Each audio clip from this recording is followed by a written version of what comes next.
سیالکوٹ کا واقعہ بہت سارے سوال کھڑے کر گیا اور یقیناً ہمارے ملک کا جو امیج گیا ہے، جو تصویر گئی ہے پوری دنیا کے اوپر، وہ بڑی بھیانک تصویر ہے۔ اس پہ دکھ ہوا، صدمہ ہوا، تکلیف ہوئی۔ ہمارا دین جو ہے وہ اس کی نفی کرتا ہے، اور اس کا جو بھی جس درجے میں بھی ذمہ دار ہے، وہاں جو لوگ موقع پہ موجود تھے یا ان لوگوں کی ذہن سازی کے لیے جو بھی عوامل کار فرما ہیں، سب اپنی جگہ ذمہ دار ہیں۔ ہمارا دین اس کی قطعاً اجازت نہیں دیتا، لیکن اس کی آڑ میں لبرلز کو راستہ مل گیا اور وہ اس قانون پر بات کرنے لگے، اور وہ کہتے ہیں کہ چونکہ یہ قانون موجود تھا، قانون کی موجودگی سے تو جرائم کم ہوتے ہیں کہ جرائم ہوتے ہیں۔ کوئی کہے قتل اس لیے ہو رہے ہیں کہ قانون موجود ہے، ڈاکے اس لیے پڑ رہے ہیں کہ ڈاکو کی سزا موجود ہے، چوریاں اس لیے ہو رہی ہیں کہ چوری کی سزا موجود ہے۔ تو یہ عجیب سی منطق ہے، یہ الٹی چال ہے۔ بات یہ ہے قانون کا عملی نفاذ نہ ہونے کی وجہ سے ایسا ہوتا ہے۔ جرائم اس لیے ہوتے ہیں کہ قانون عملی طور پہ نافذ نہیں ہوتا۔ جہاں چور کے ہاتھ کاٹے جاتے ہیں وہاں چوری نہیں ہوتی، جہاں قاتل کا سر کاٹا جاتا ہے وہاں قتل نہیں ہوتے، جہاں ڈاکو کو چوراہے میں لٹکایا جاتا ہے وہاں ڈاکے نہیں ہوتے۔ تو یہ ایک عجیب کہانی ہے کہ چونکہ قانون یہ موجود ہے ناموس رسالت کا، تو اس لیے ایسا ہو رہا ہے۔ قانون پر تو آج تک عمل درآمد نہیں ہوا۔ تو یہ بھی انتہا پسندی کی ایک صورت ہے۔ ایک مذہبی جنونیت اور مذہبی انتہا پسندی ہے، اور دوسری یہ لبرل کی انتہا پسندی ہے۔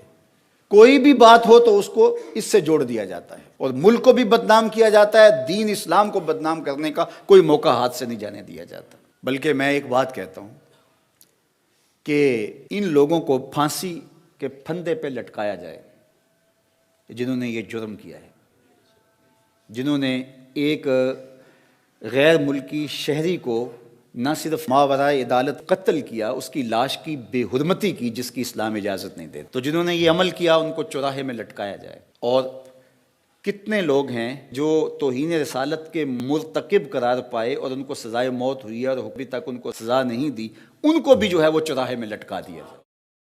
دونوں کو اکٹھا لٹکا دیا جائے، دیکھنا نتیجہ کیا آتا ہے۔ نہ کوئی اہانت رسول کرے گا اور نہ یوں کوئی قانون کو ہاتھ میں لے گا۔ اور دوسری بات میں اور کرنا چاہتا ہوں، انگلیوں پر گنے ہوئے کچھ لوگ ہیں جو مغرب کے وظیفہ خور ہیں، اور وہ مختلف جگہوں پہ بیٹھ کر کے جو ہے وہ اس قانون کے خلاف اور ان چیزوں کے خلاف بات کرتے ہیں۔ وہ چند لوگ ہیں، وہ حکومت بھی جانتی ہے، ادارے بھی جانتے ہیں، جو مغرب کے وظیفہ خور ہیں اور جن کو ڈیوٹی دی گئی ہے۔ اس کے علاوہ باقی لوگ میں مطمئن نہیں کر پایا، ان کے سوالوں کا جواب نہیں دے پایا، میں علمی طور پہ کمزور تھا، انہوں نے بات کی، میں آگے سے غصے میں آ گیا، لڑنے لگ گیا، تو وہ میرے سے بدظن ہو کر کے وہ سمجھنے لگے کہ اس مسئلے کے اندر جان نہیں ہے، تو وہ تھوڑے سے غلط فہمی میں مبتلا ہو گئے۔ تو ہم ان کو جو ہے وہ دائرہ اسلام سے خارج نہیں کر سکتے، اور ان کو دین کا غدار نہیں کہہ سکتے۔ ان کی ذہن سازی کرنا ہماری ذمہ داری ہے۔ ممبر و محراب کے اوپر بیٹھے ہوئے لوگوں کی ذمہ داری ہے کہ ان کی ذہن سازی کی جائے، نہ یہ ہے کہ ان کو لبرل کہہ کے دھکا دے دیں اور ان کو ان کے ساتھ کھڑا کر دیں۔ انہوں نے ان پہ محنت کی، یہ گرے ایریا ہے بہت سارا، جو محنت کرے گا وہ ان کے ساتھ جا کے کھڑے ہو جائیں گے۔ تو ہم لبرلز کو ایک نیا فرقہ بنا کر کے اس قوم کی تقسیم نہ کریں۔ ممبر و محراب کو اپنی ذمہ داری سمجھنی پڑے گی۔ ہمارے اندر جو کوتاہیاں ہیں ان کوتاہیوں کو دیکھنا پڑے گا اور ان کو دور کرنا پڑے گا۔ علمی کمزوریوں کا ہمیں کوئی ازالہ کرنا پڑے گا، اپنے لہجوں کی بہتری کے لیے، اس کے سلجھاؤ کے لیے کام کرنا پڑے گا، لوگوں کی عملی تربیت کے لیے کام کرنا پڑے گا۔ تو یہ ہمارا دین ہے، اعتدال پسند دین۔ تو ہمیں ہر معاملے کے اندر اسلام نے پوری کامل اور اکمل رہنمائی عطا کی ہے۔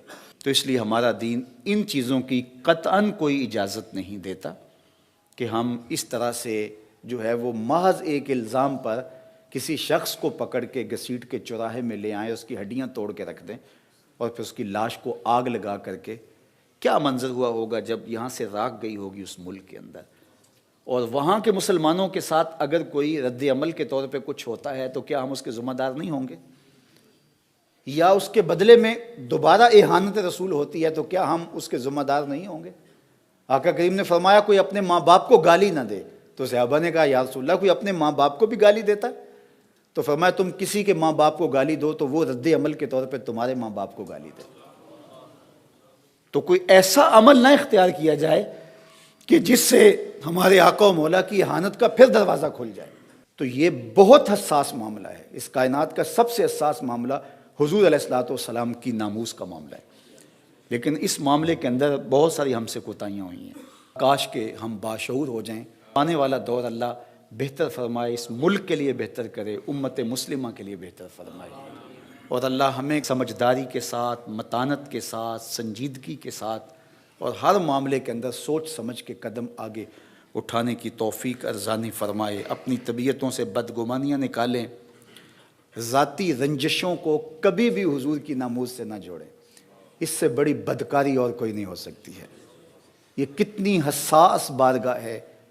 اور میں اپنی دشمنی جو ہے وہ اس بات پہ نکالوں، کسی تنظیم سے میری دشمنی ہے، کسی فرد سے میری دشمنی ہے، کسی برادری سے میری دشمنی ہے، کسی شخص سے میری دشمنی ہے، تو میں صرف اس بات پر کہہ کے اپنا غصہ اس پہ نکال لوں. اس سے بڑی بدکاری نہیں ہوگی.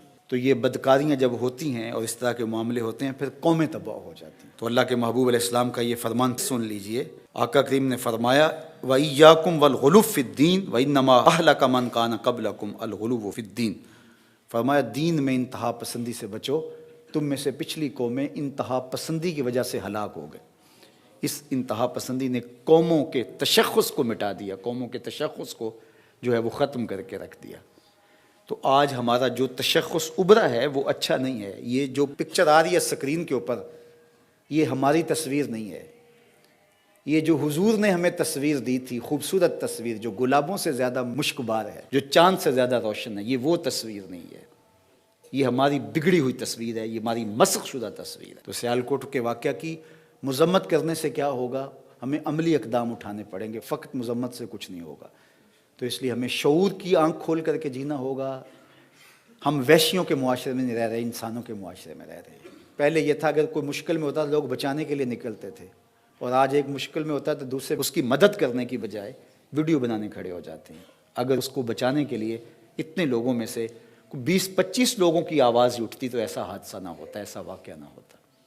تو اللہ تعالیٰ اپنی رحمتوں کے سائے رکھے اور اپنی کرم نوازیوں کا نور نصیب فرمائے.